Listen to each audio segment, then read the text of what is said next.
రాయలసీమ అభివృద్ధి, బహుజనుల రాజ్యాంగబద్ధ హక్కుల పరిరక్షణ, రిజర్వేషన్ల సమర్థ అమలు వంటి ప్రధాన డిమాండ్లతో ఈ నెల 19న నంద్యాలలో నిర్వహించనున్న గ్రేటర్ రాయలసీమ బహుజన ఉద్యోగుల న్యాయ బేరీ సభకు సంబంధించిన పోస్టర్లను డోన్లో ఘనంగా విడుదల చేశారు.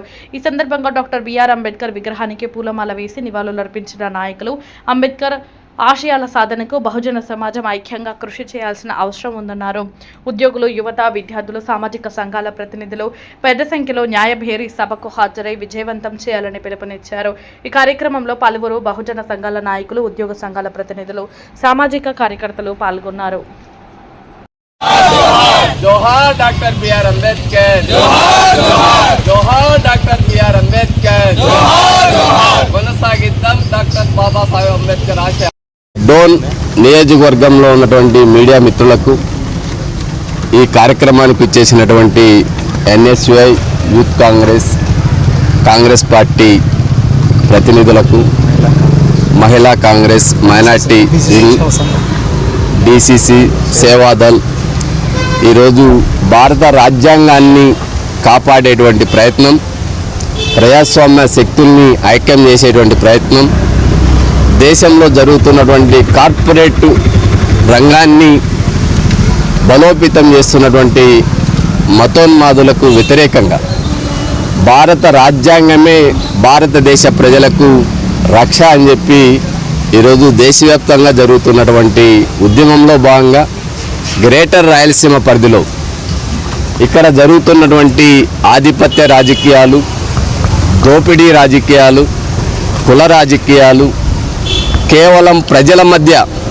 విభజన తీసుకొచ్చి వారు ఎన్నికైనటువంటి అజెండాను పక్కకు పెట్టి భారత రాజ్యాంగం మీద ప్రమాణం చేసినటువంటి వ్యక్తులు ఎవరు అధికారంలో ఉంటే ఆ కులాల యొక్క ఆర్థిక ప్రయోజనాలు తప్ప సమాజంలో 83% ఉన్నటువంటి దళితుల హక్కులు కానీ, బలహీన వర్గాల హక్కులు కానీ, మైనార్టీల హక్కులు కానీ, గిరిజనుల హక్కులు కానీ కాపాడే ప్రయత్నం కానీ, వారికి భారత రాజ్యాంగం కల్పించినటువంటి హక్కుల్ని కాపాడే ప్రయత్నం కానీ ఈరోజు అసెంబ్లీలో జరగడం లేదు, పార్లమెంటులో జరగలేదు.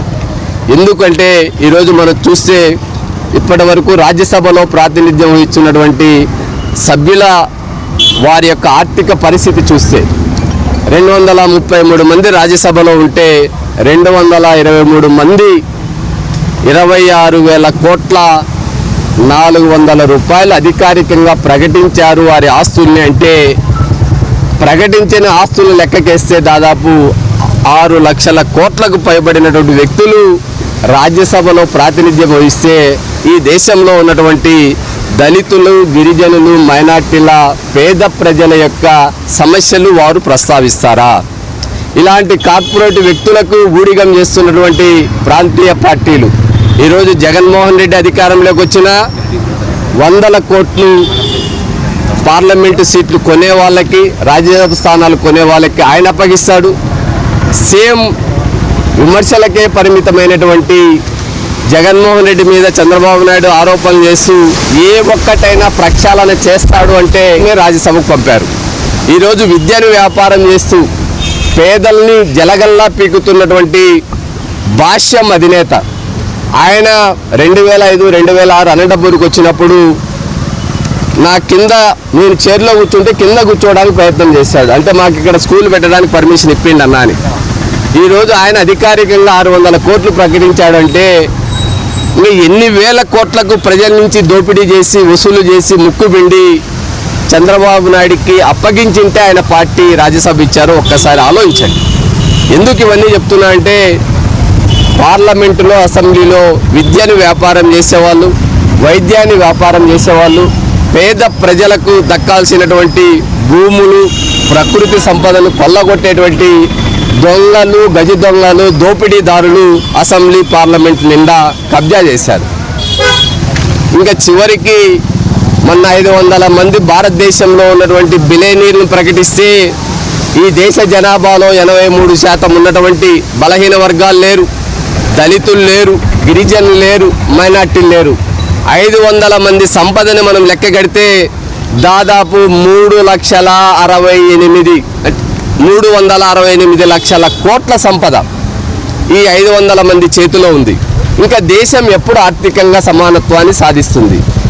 ఇది నియంతృత్వ దేశం కాదు, అత్యంత విలువైనటువంటి ప్రజాస్వామ్య దేశం. అంటే ప్రజల కోసం ప్రజలచే ఎన్నుకోబడి ఓటిచ్చి కొన్న వ్యక్తి ఏమో 500 కోట్ల రూపాయలు సంపాదిస్తున్నాడు. 1000 రూపాయలు ఓటిచ్చి కొనుగోలు చేసినటువంటి వ్యక్తి 1000 కోట్లు సంపాదిస్తున్నాడు.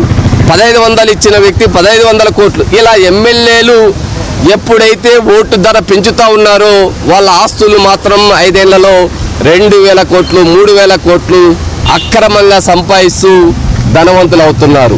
అందుకే ఈరోజు రిజర్వేషన్ల పరిరక్షణ సమితి భారత రాజ్యాంగ వ్యవస్థల్ని కాపాడేటువంటి ప్రయత్నం, ప్రజాస్వామ్య స్ఫూర్తిని ముందుకు తీసుకెళ్లేటువంటి ప్రయత్నం, ప్రతి గ్రామంలోనూ ప్రభుత్వ పాఠశాల ఉండాలని, ప్రతి గ్రామంలోనూ వైద్య సేవలు ప్రభుత్వం అందించాలని, చదువుకున్నటువంటి యువతకి ఉద్యోగం అనేటువంటిది ఒక హక్కుగా భావించి దాన్ని అమలు చేయాలని, అదేవిధంగా ఈరోజు 1950 నుంచి భారత రాజ్యాంగం అమలైనప్పటి నుంచి ఎస్సీలకు ఎస్టీలకు చట్టసభల్లో ఏ విధంగా రిజర్వేషన్లు ఉన్నాయో ఈ భారతదేశ జనాభాలో 56% ఉన్నటువంటి బలహీన వర్గాలకు 44% రిజర్వేషన్లు అమలు చేయాలని, అదేవిధంగా బలహీన వర్గాలు దళితులు గిరిజనుల కంటే సామాజిక ఆర్థిక పరిస్థితులు అధ్వాన్నంగా ఉన్నటువంటి మైనార్టీల పరిస్థితి, ఈ దేశ జనాభాలో దాదాపు 16-17 కోట్లకు పైబడి ఉన్నటువంటి మైనార్టీలకు ఈరోజు భారతీయ జనతా పార్టీ ఎన్నికలు జరిపినటువంటి ఏ ఎన్నికల్లోనూ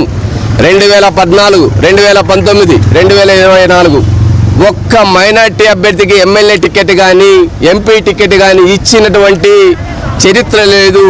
అది నిజంగా భారత రాజ్యాంగం ప్రకారం పరిపాలన జరిగితే దేశ ప్రజలకి మేలు జరుగుతుందని భావించి దానికి ప్రజలకు పాలకులకు మధ్యగా ఉన్నటువంటి ఉద్యోగస్తులు, ప్రొఫెషనల్స్ అంటే న్యాయవాదులు, చార్టెడ్ అకౌంట్స్, ఇంజనీర్స్, సాఫ్ట్వేర్ నిపుణులు, మీడియాలో పనిచేస్తున్నటువంటి సోషల్ మీడియా నిపుణులు ఈ సభకు నంద్యాలలో జరిగేటువంటి కార్యక్రమానికి హాజరు కావాలనేటువంటి ఉద్దేశంతో ఈరోజు డోన్ నియోజకవర్గ పరిధిలో మహనీయుడు డాక్టర్ బిఆర్ అంబేద్కర్ గారి విగ్రహానికి పూలమాలలు వేసి పోస్టర్ విడుదల చేయడానికి విచ్చేసిన ప్రతి ఒక్కరికి పేరు పేరున కృతజ్ఞత తెలియజేస్తూ ఈ అజెండాను ప్రజలందరూ అర్థం చేసుకొని ప్రజాస్వామ్య వాదుల్ని జీరో బడ్జెట్తో రాజకీయాలు చేసే వాళ్ళు వస్తే ఈ సమాజానికి మేలు జరుగుతుంది. 2029 ఎన్నికల్లో ఆ నిర్ణయం తీసుకొని సామాన్యులకు చట్టసభలకు పంపేటువంటి బాధ్యత, ప్రజాస్వామ్యాన్ని పరిరక్షించేటువంటి బాధ్యత, రాజ్యాంగ వ్యవస్థల్ని పరిరక్షించేటువంటి బాధ్యత, కార్పొరేట్ శక్తుల్ని దోపిడీ వ్యక్తుల్ని తరిమి కొట్టేటువంటి బాధ్యత ప్రజలు తీసుకోవాలని చెప్పి డాక్టర్ పోతుల నాగరాజు ఆర్పిఎస్ వ్యవస్థాపకులు మీడియా ద్వారా పిలుపునిస్తున్నారు. Thank you.